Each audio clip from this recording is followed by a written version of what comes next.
Welcome to Navigating the Seas with Greg Majors from Majors Financial Group. In this podcast, we explore the realm of personal and professional financial planning by helping family-oriented business owners, educators, and professionals nearing retirement overcome life's biggest financial concerns.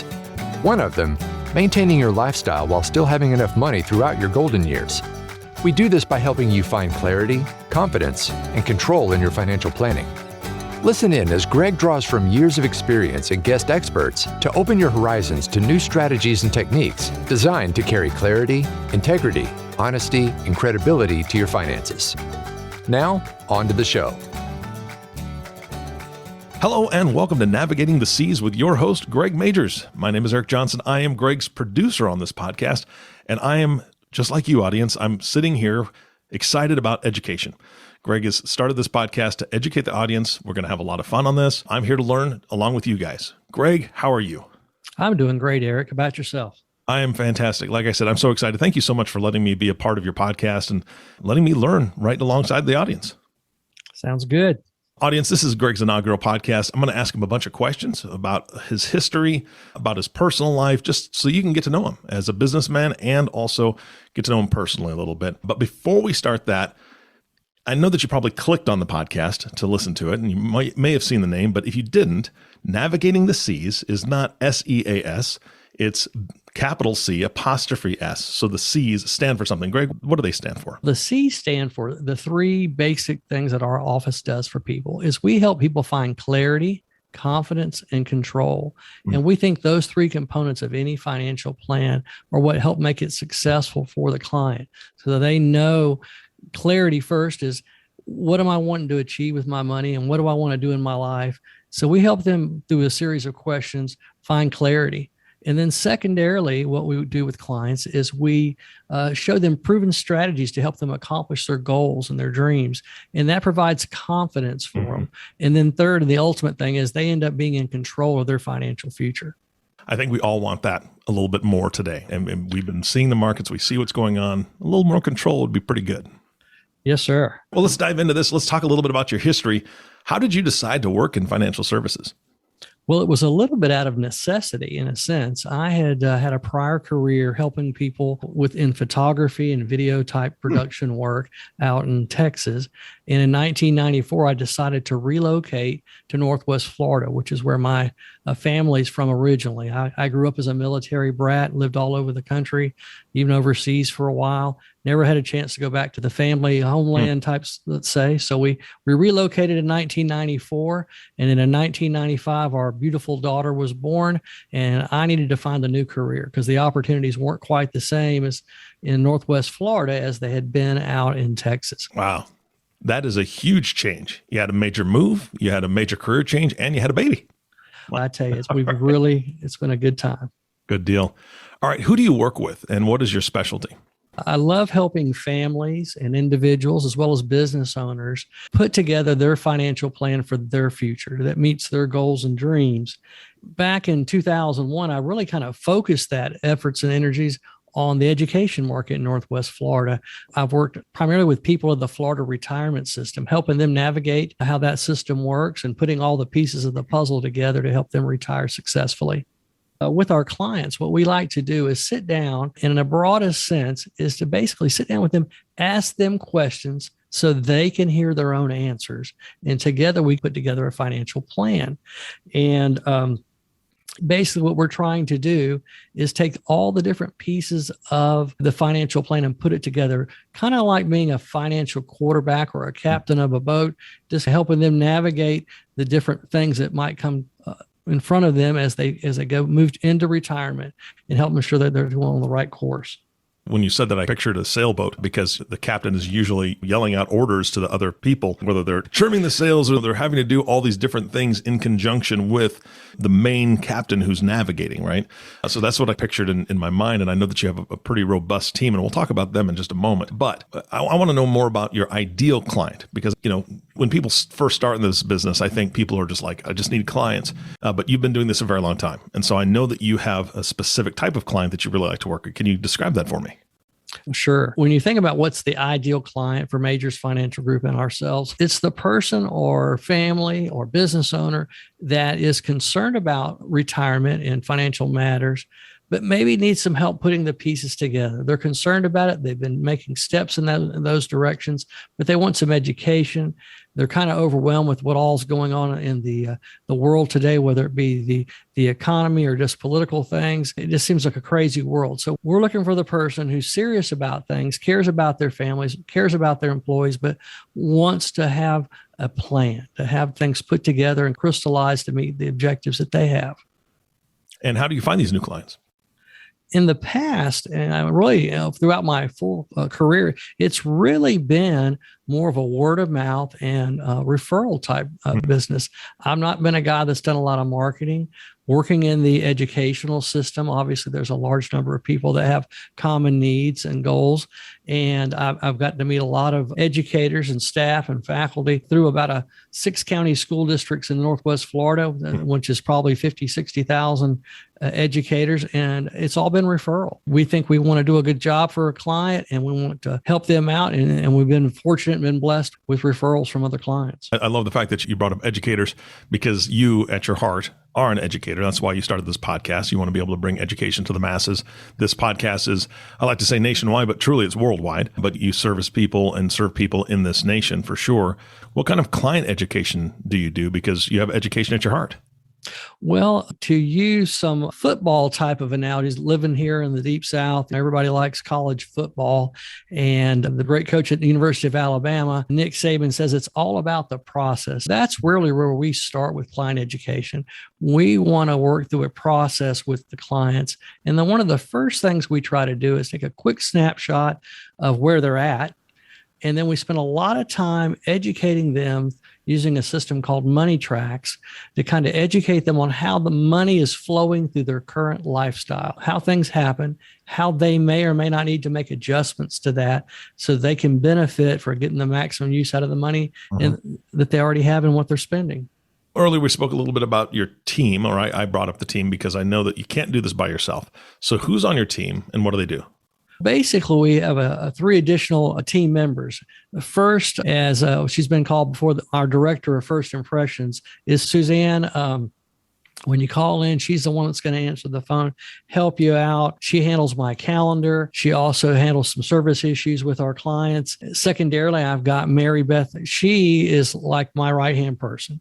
She not only handles client paperwork and helping us through the process and making sure things are flowing smoothly, but she's also a licensed agent and working towards her securities license to be more involved in providing advice and in those types of issues. And then third, we have Matthew. Matthew is our behind the scenes, put the plan together type of guy. When you come in and you meet with myself or Mary Beth, we'll talk about things, ask you questions. And then Matt's going to be the guy that's doing all the number crunching and putting the proposals and stuff together. So you've got a comprehensive team working to meet your objectives. Earlier, you spoke about getting back to your community, right? Getting back to where your family was. What do you do in that community? Having lived here for about 28 years, it's kind of evolved over time. As I mentioned, what kind of got me started in the industry was the birth of my children. As my children have been involved in local youth activities or theater, we've been involved in sponsoring those things from anywhere from financial support to coaching little league teams to scouts and those types of things. We're real involved in our local church and have served in a variety of capacities there. And then as well, as I mentioned, working in the education market, we've also directly supported things that the schools have offered through different counties, whether it be financial support, showing up and doing educational seminars, those types of things. We feel it's very important that we give back to our community. They have been gracious in supporting us, and we definitely want to help them in any way we can. I want to wrap up this section of the podcast, this first half of your history, with a pretty important question in my mind. What is your business and financial philosophy? I would look at it as a 2-part question, because when we talk about a business philosophy, really our office has nothing to offer or to sell really individuals, but trust. And trust is the basis of any type of relationship. We want to be forthright with our clients. Sometimes we have to deliver things, news that maybe a person can't achieve a certain thing that they want to do, but we need to be honest and forthright. Maybe we need to make adjustments. We really believe it's our philosophy that we're better serving our clients and we help them find money that they're losing or wasting unnecessarily, unknowingly by the way they use it in their lifestyle.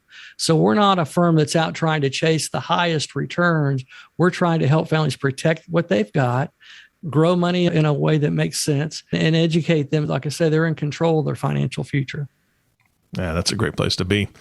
All right, let's switch gears here. I want to, ask you some personal questions. You ready? Sure. All right. Greg, when you're not working, what do you do for fun? I would say it breaks in a few areas. One is family. I'm a proud grandfather of the 2 twin granddaughters that are a little over 3 years old. So family is one thing. When I'm not working, I like to spend as much time as I can with them. But in addition to that, I love to fish, love to play golf and travel. So my wife and I try to maybe once a month take a little road trip or fly somewhere and get out and see things. But we also like to play a lot of golf and fish. Grandkids are the best, right? Oh, by far. I'm just going to say that right now. I love it. It's so much fun to have them over at the house and have fun with them, take them places, and then give them back. Greg, I've got a kind of off the wall question here. If you had all the money you ever needed, like tomorrow morning you wake up and your bank account says you got $10 trillion, what would you do? That's a difficult question. I don't have any goals in terms of I want to buy this or go there, that type of thing. I really enjoy what I do.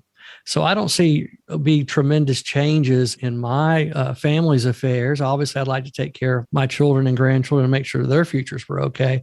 But really, I love helping people. And it would just be about how can we improve people's lives and do it in a manner that would be pleasing to the Lord. And really, I can't see it being a huge change because really the things that are most important to us are relationships. Yeah. And whether it be our family relationships, our friends, our clients, that's really where we want to focus our time and energy. So money's great, but it's not the end all be all of things. I've got this next question. I've been thinking about this ever since you told me kind of a little bit about your history. I want to ask you what your idea of success is, but put the dots together with the 3 C's: clarity, confidence, and control. And I can't imagine when you moved back to Florida, when you got there and you had very little opportunity for your previous career and you had to find a new career and you had, a move and you had the baby, that was probably not clarity and confidence and control at that moment. But you were successful in doing that. That's amazing to me. And I want to ask you what your idea of success is. You're 100% correct, because with the career change, moving back and all that was a struggle. But in life, I think when we look back, some of those struggles are the most beneficial to us because they make us who we are. And so it lets us look back now when we're in a different place and time and look at things in a different lens. So that everything's just not handed to you. So when you say idea of success is obviously there's success in a variety of areas. Obviously, we all need a certain level of financial success, but that's really not the most important thing. Success, I would say, for me personally, is being married to my beautiful bride for 28 years. It's been having 3 children, seeing the youngest one graduate from college, and having grandchildren. So to me, as I mentioned earlier, relationships really are the most important things. You can have success in other areas, but if it's at the cost of those relationships, is it really worth it? So I would say family is my most proud success thing. From a financial or business success, in 2020, we bought our own building. So for a number of years, we rented. Now we have our own establishment. We own the building. That's a proud moment for us. That is fantastic. And again, that goes right back to your philosophy as far as business and financial philosophy, that I'm sure that freed you up in a lot of ways. Oh, most definitely. And it goes back to that clarity, confidence, and control. You feel you're a little bit more in control, even though we didn't own our own place. We were renting from a great person for a number of years. We just felt a little more in control, had a little more direction and that type of thing from moving forward as a company and for the future of the business. Well, I'm going to change gears here a little bit. What is one thing that you recommend most to clients, family, and friends? And it could be anything. It could be a pizza topping. It could be a book, whatever. What comes to mind? That would go back to some of the initial interviews that we have. When we talk about recommendations, it's really let's focus on what you want to accomplish as an individual or as a family or for your business. What's most important to you? And let's develop plans or encourage the client. Let's go after your goals, not the goals that somebody else has told you need to have. It's really basically being true to yourself and what your desires are. And then let's look at what the cost to doing that might be, but really be true to yourself, I guess you would say. A lot of people come with some preconceived notions that they've heard maybe over the coffee pot or whatever else of what they need to do or don't need to do. Hey, it's your life. It's your goals. It's your dreams. So be true to yourself. That's fantastic advice. I love this question. Greg, tell us one thing that most people don't know about you. When we lived in Texas back in the day, I won a contest for the San Antonio Spurs basketball team where at halftime of a game, I got to shoot a basket for $100,000. And basically my name was drawn from a contest. I didn't even enter the contest. My brother had signed me up. So when I got called for it, I thought it was a joke. And I went down to the basketball arena and it's halftime. They put on this shirt on me. It says $100,000 shot. And basically you had some options. You first shot a couple of foul shots and each one of those was worth $250. And you got $250 a shot, plus you got a David Robinson basketball. That's enough for anybody. People are hollering for you, but then you had a choice to make. You shot at 3-point line for a trip. You could shoot at half court for a car. You could shoot at 3/4 court for $100,000, which they wheeled out on a little cart and poured out on top of this cart. And the people are just going nuts when I go for the big shot. Because how many times in your life can you shoot for $100,000? Yeah, seriously. And they're just cheering me on. The crowd's going wild. And I missed the shot. And I went from hero to GOAT in no time flat. So I go and cheered on to being booed off. But most people don't know that about me. I've still got the T-shirt today, and I think I can fit into it, but it's probably a little tight. That is amazing. I can't imagine being on the floor with all those fans. That's a lot of pressure, man. Greg, if I asked you what's your mantra or motto or something you say to yourself to keep you focused and on track, what would it be? I kind of borrowed from Zig Ziglar. If we just help enough people get where they want to be, we'll end up where we need to be. And that's what we try to tell everybody in the office. We need to be a giving team. We need to put the client's interest first. And if we'll just help them get where they want to be in life, then we'll end up where we need to be. And that's always been the philosophy. Tell the truth, and you want to remember what you said. Yeah. This is really the last question for the personal part of this. And then we'll be wrapping up the podcast here shortly. Greg, what is your proudest achievement? Are you talking professionally or personally, or give me whatever you want, whatever comes to mind? The grandkids steal the cake. Being a grandfather is my proudest achievement. I'd have to say that. I kid with my children, and I really don't mean this, but I've told them on several occasions I might have just skipped them if I could have just went straight to the grandkids. Besides that, I obviously love my grandchildren and my children and my wife, but that's one thing. And just recently, my youngest child graduated from college. So all three of my kids have graduated college.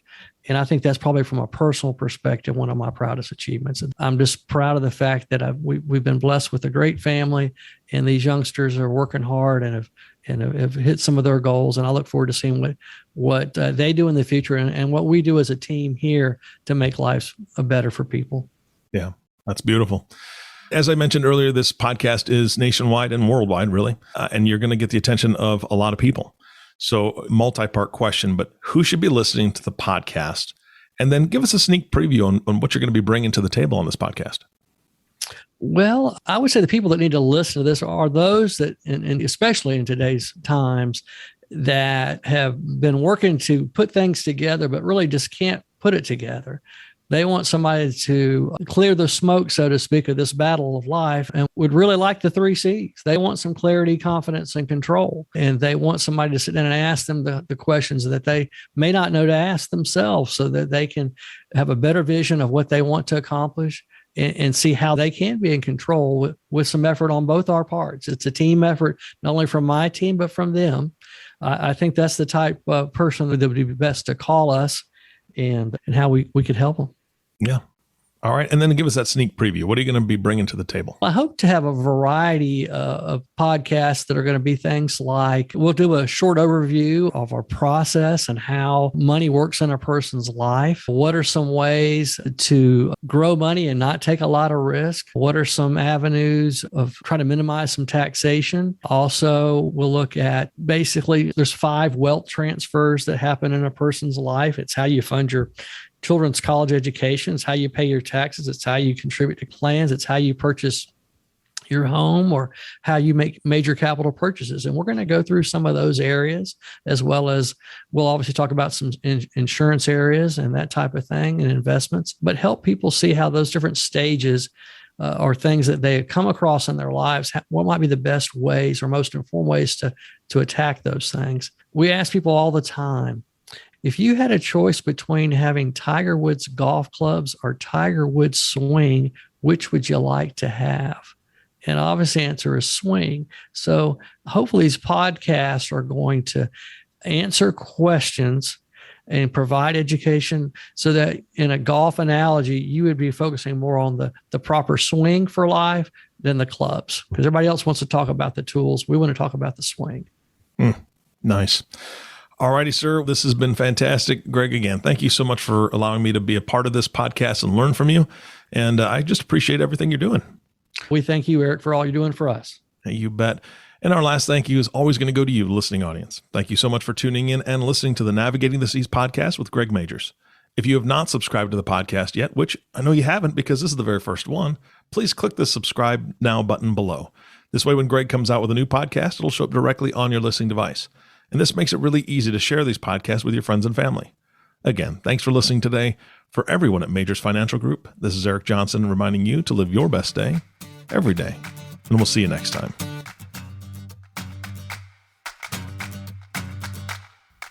Thank you for listening to Navigating the Seas, the show that teaches you proven solutions and strategies to build confidence and control over your finances.